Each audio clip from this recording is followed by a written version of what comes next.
I have always wondered why people get tattoos. That's the question I asked myself before I started making this documentary. So I explore where you get a tattoo, why someone would get a tattoo, and what happens if you don't want your tattoo anymore. I start my documentary off at a tattoo shop in Maitland. I spent a week there talking to and filming the owner of the shop, who is also a tattoo artist named Dave Rumbler.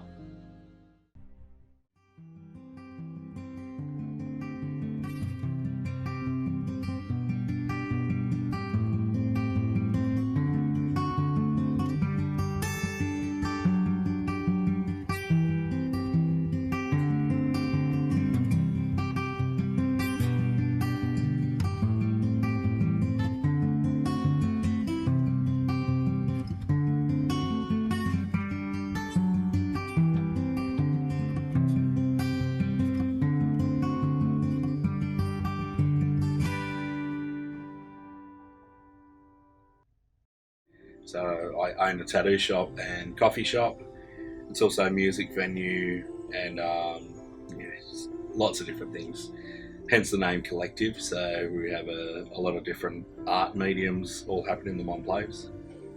This venue, make it a venue, not just a tattoo shop. So the coffee could help the tattoos along. It would bring people into the shop and they could get tattooed. We could have the stage as well. And then that would all work as a collective to create this atmosphere. And I think that's what we've done here at the cabin. You'll start tattooing and you can tell within about 30 seconds how that tattoo is going to go. Sometimes the ink will just fly in and it's beautiful. It's like drawing on paper. It's easy. Then you'll get the ones, you might get a tradie that's been out in the sun forever and they want a piece right there. And it's like tattooing leather, so it's super hard. You slow everything down. You've got to compensate for the skin. So you might be doing a little bit more realistic that time. As I say, it's not my forte, realistic kind of tattoos, but I might be going that little bit more blended shading and that kind of thing, and then you've got to simplify that again. You can tell how someone's going to go by their mental state. So they've got to be in a pretty good mental state, especially for longer sessions, so full day sessions, that kind of thing. If someone comes in and they've got it in their mind that they're not going to last that pretty much won't last it. Some people will fight through it. We had a guy earlier this week, you guys filmed, he got through to about 4 o'clock out of a full day, and that's pretty good. So 5 o'clock being normal finish time, and he struggled from about 10:15, we started at 10, so he struggled that whole time and still got through to 4 o'clock, so that's quite a good achievement. Just kind of getting yourself in a frame of mind that all right, I'm here for so many hours, say it's 4 hours. I'm here for 4 hours. I know I'm going to be in pain for 4 hours. So you mentally get yourself ready for that, and you can usually do it. So me and my two best mates were all tattooers, different stages in life. One of them has actually passed away in an accident, but he did most of my work. So through the first people I was tattooing, we all kind of knew the same crowds, and then he started working for one of those guys that we were getting tattooed by, and it just kind of went from there. And it's been a total lifestyle thing, just never been out of it basically. I do have a thigh that my daughter tattoos every year, so she actually tattoos it. I don't let her draw and then get someone to tattoo it. She puts it on. I was asked to go to the Philippines to judge Tattoo Comp over there, as well as work the Tattoo Expo. So I was an international guest, basically.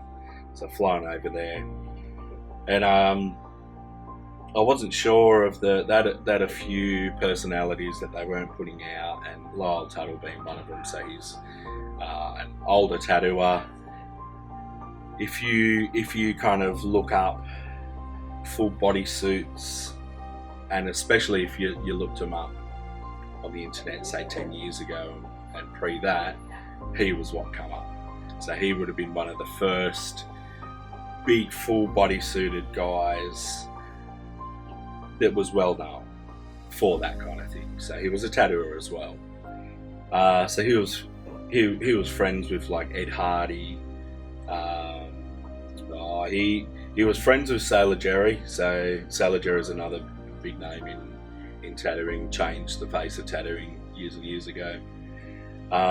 They ended up enemies, but which I found out when I wore a Sailor Jerry t-shirt on one of the days I was hanging out with Lyle Tuttle, and he nearly hit me.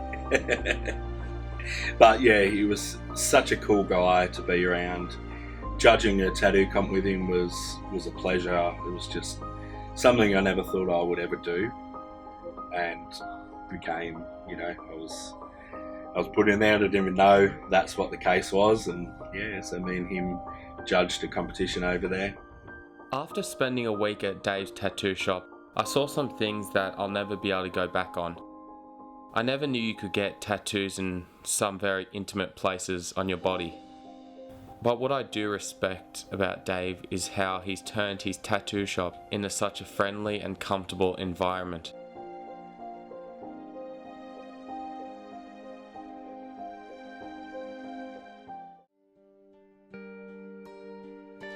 Now, I'm a dog lover. I was raised growing up with border collies by my side, which is why I was really intrigued in talking to Becky Leafley, a woman who has 3 schnauzers that are her kids. Her tattoos really tell a lot of stories, from a way to express her love of art and love of her dogs. So my dogs mean a lot to me. I don't have any children. I've decided to have dogs instead of having children, and they are my constant companions. They are pretty much with me all of the time. I have a job where I work from home, so they are at work with me. They're on the lounge with me at night with my husband. They are just where I am, and they make me happy. They bring me joy, frustration as well occasionally, but I think that's just normal. Mostly they bring me joy. My second tattoo was of my dog, Stella, and I got that while I was in London, another one of my travel tattoos, because most of them have been done somewhere else. And then when I got Dita, I knew that Dita then had to be tattooed on me as well, and I had the space next to the tattoo of Stella, so the artist just fitted her in around the tattoo of Stella, and it's perfect. It's almost like it was meant to be there. There was a special gap for it. And now I have Lila, and she's a problem because I'm not sure I have a gap for Lila. So I'm going to have to work out how to do that. I have a tattoo as a tribute to my former self, the person I was before I came down with my mental conditions, because I have bipolar and depression. So it's a tribute to her because I'm not the same person anymore. So she's featured on me. Got the big ass Christmas tattoo, which is my most recent one. It took 11 hours split over 2 sessions, one just for line work and one for colour. It was done in Newcastle by a fabulous local artist. She's amazing, and it's my Nan's Christmas decorations that Nan had on the tree when I was a little girl, and that were on the tree when my mum was a little girl too. So they're like family heirloom things, and Christmas for me is one of my favourite things. And I have a couple of bunches of flowers, hydrangeas and violets, that because they're my favourites. What is it about tattoos that you like? So I'm trying to figure out why do people get tattoos to symbolise what they like? So how would you explain that? What is it about tattoos that you enjoy specifically? I love the colour on the skin. I've always loved artworks. My grandmother was an artist and collected other people's artworks. So I suppose what I'm doing is just a different way of collecting artworks. I'm just collecting them on my skin. The first time I got a tattoo, you spend about the next month kind of waking up in the middle of the night going, oh God, that's right, I've got something on my skin that wasn't there before. Like in the middle of the night, you'll get up and by the moonlight or the light from your mobile phone or whatever, you'll see it, and it can be a bit jarring until you get used to the fact that you've got things permanently inked on you. Yeah, it really is collecting artworks. It's just a different form of doing it. They don't hang on my wall, they're permanently on my skin. What I respected most about Becky is that her tattoos are for her and nobody else. It's her life, her body, and her choices. So what happens when you got a tattoo that you don't want anymore? Well, you go see a laser removalist.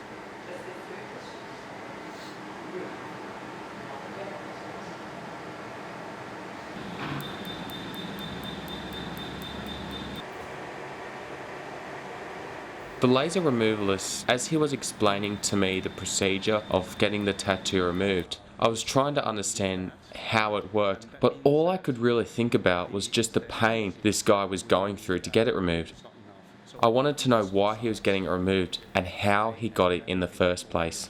Yeah, what would you relate the feeling to, like? Kind of like to me, maybe like a small electric shock. Okay. But continuous with that. So it's, and then it kind of feels like it gets a little bit warm after a while. Yeah. And then where we're at now with it kind of just doesn't. I don't really feel it now because you kind of just start getting used to that continuous zapping feeling. Yeah. But it definitely is not pleasant. I feel like it's worse getting a tattoo removed than to get a tattoo, but depending on what part of the body you got it on. So was that a home job? Yeah, all a home job. Just one of those eBay tattoo guns. $15 delivered. Yep. So yeah, young and dumb. So how did you end up getting the tattoo? We just had like one night down in Thredbo, down in the snow, and we just found it online while we were down there, and we thought we'd get it and just give each other tattoos, and we got a little bit out of control. We had like just everyone getting tattoos one night, and none of us knew how to do tattoos, so Try it out. yeah, we thought we'd just try it. And to be honest, I think I got out quite lucky with mine. A few of the other guys put a few sillier things on themselves, so I'm kind of glad I just got these little ones and nothing too serious. Alright, thank you very much.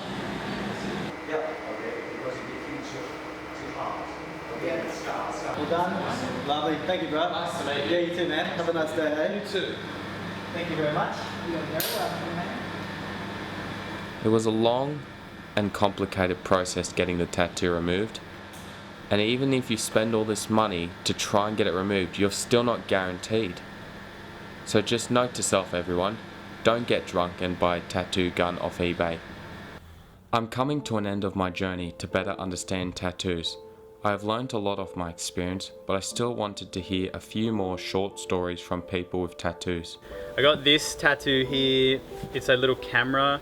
I used to be in a documentary crew that did a lot of work in the United States and stuff. There was 3 of us, and we got little tattoos to signify that, because we went to the USA and shot a little documentary off our own backs, and then ended up getting picked up by SBS and Netflix and all these places, and ended up being this worldwide thing, and that was like, whoa, amazing. So that was a very surreal journey, and we sort of signified that with getting tattoos. We all have the same little camera on different parts of our bodies.